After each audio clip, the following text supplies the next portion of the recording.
All right, welcome. We are going to be talking about plot structure today and some of the terms that go along with plot structure, and then we're going to look at it, or you will look at it, using Goldilocks and the Three Bears. That's what we did in class.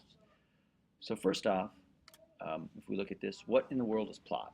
Plot is what happens in the story. It's the action of the story. It's not the main idea of the story. It's not the theme. It is the action and the structure. The plot structure is the order in which the events happen in the story, from beginning, middle, and end.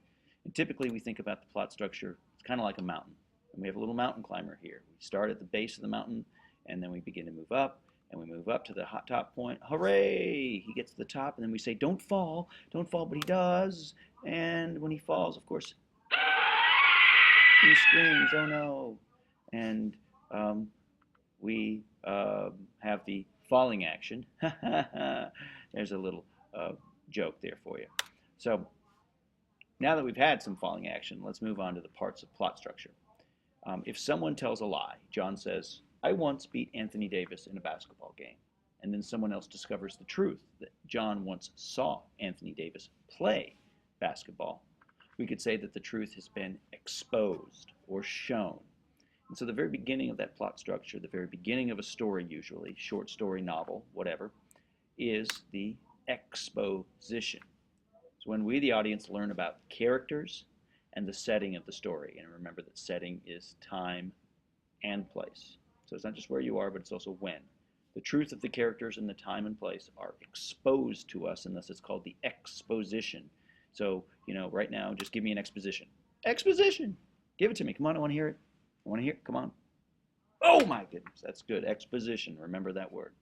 Now, the exposition generally happens at the beginning of the story, so we know where we are and who these people are. But then we need conflict. Every story needs conflict. Any drama needs conflict. And once we've learned about the characters, we often find that they want something. Like, for example, after getting to know a student, I learned that he or she wants a car when he or she turns 16. However, the student's parents do not want him or her to drive until he or she is 18 years old. Oh, they want this.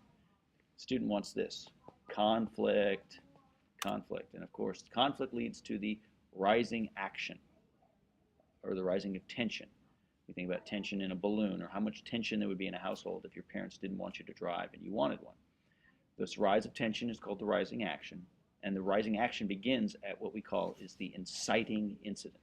So you look here, we have, of course, the exposition. Then right here is the inciting incident where conflict begins. Parents say, you can't have a car, and the student says, I want a car. And so tensions rise. Tension rise as we go up our mountain till we get up here to the climax. The student decides to buy a car despite what the parents say. That's a high point. There's no going back. The student buys the car. It is a turning point in the story. The tension, even though there is still tension, cannot get any higher. That's called the climax, the climactic moment. And now we're going to begin to see the story spiral downward, like our mountaineer falling from his mountain summit.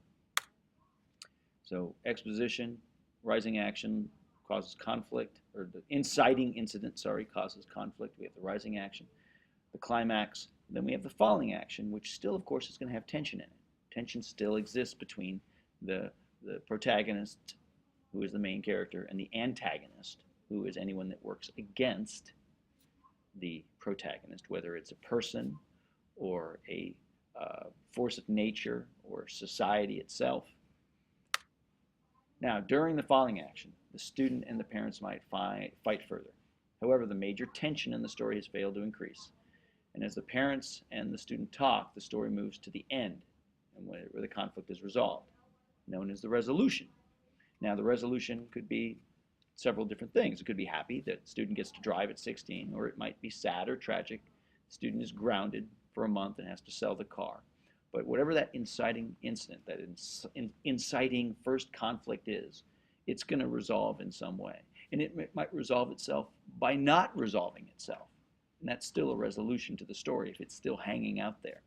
It's the same way that when our mountaineer fell off his mountain, the resolution is that he went, what? Splat. Exactly. That's disgusting.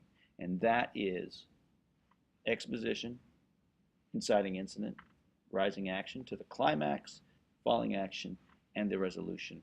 That is our plot structure.